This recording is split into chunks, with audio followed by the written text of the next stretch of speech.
What would happen if you stopped wasting your time on people and things that actually promote or create chaos in your life? How much different would life be? Now, I don't know about you, but I've had some toxic relationships in my life. And what's interesting is, gosh, I haven't processed this in a while. Whew. What's interesting is I did not see it as unhealthy or toxic back then. I actually thought it was very normal. I thought when you get mad, you just yell. Like if a person pisses you off, you let them know. But that didn't really get too good of results. So I learned how to just stuff. Oh, we'll just stuff it down. Just be calm. Just be cool. Be cool, honey bunny. Pulp Fiction, that's why. Basically, that's kind of what, be cool, honey bunny, freaking out. But I'm just like, just stuff. That doesn't work either. There's this other aspect of, well, what is my environment? Where am I learning to cope this way? Or where did I learn to cope this way? Is it healthy? Is it working? Is it providing the results that I desire? There's this beautiful thing. Once I start asking questions without having to try to manipulate the answer I think I want, just like when a little kid, man, I love learning from little kids. Why is the sky blue? Why is this the street hard? Like they just ask questions. They don't care if it's dumb or not. They don't care if it makes sense. There's just this free thing about being kids, and at some point we start to starve that self off. But it's beautiful because as we allow ourselves to just ask these questions and go, oh, I don't care if someone says it's blue because the world's ending or if it's blue because everything is beautiful and Super Mario, I mean, who knows? It could be anything. The kids, they go, oh, okay. And like there's no like attachment to what the answer is. Like, oh, it better be this. And we can learn from this.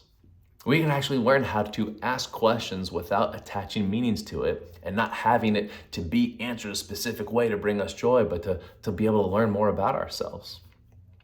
So, I mean, there's kind of this theme, but if I find I'm hanging out with people or places or dealing with things that are creating all this chaos, by taking a step back and going, why am I so attracted to this? Simple question.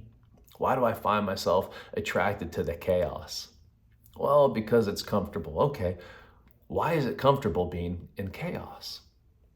Well, because it's exciting, but also scary at the same time. Why am I drawn to exciting and scary at the same time? And as you keep asking these questions, what happens is it's like you start pinning your mind to say, I'm gonna get to the real core. I want the real answers.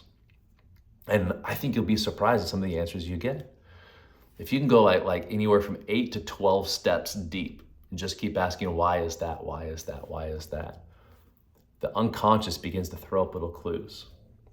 And it says, well, because you know what, when this happened to you and you know your friends rejected you or your family did, this group has always accepted you. And you go, oh, so it's for an acceptance. I know one of the things that I remember working with thousands and thousands of individuals overcoming addiction, one thing that always resonated that a lot of people have said is, you know, all the people I thought were friends, once the drugs were gone and the money was gone, they were nowhere to be found. Isn't that interesting? When we create our own chaos and when we're finally starting to make different decisions, it's a whole new way of life. We got to look at environment. We got to look at our surroundings. We got to look at the people we're hanging out with. So I want to encourage you to begin to look into people and things. And if it is creating chaos, to take a step back. Doesn't mean you have to cut it off and sever it, but maybe hit pause for a while. Start asking these questions for you so you can begin to grow and progress the way that you want.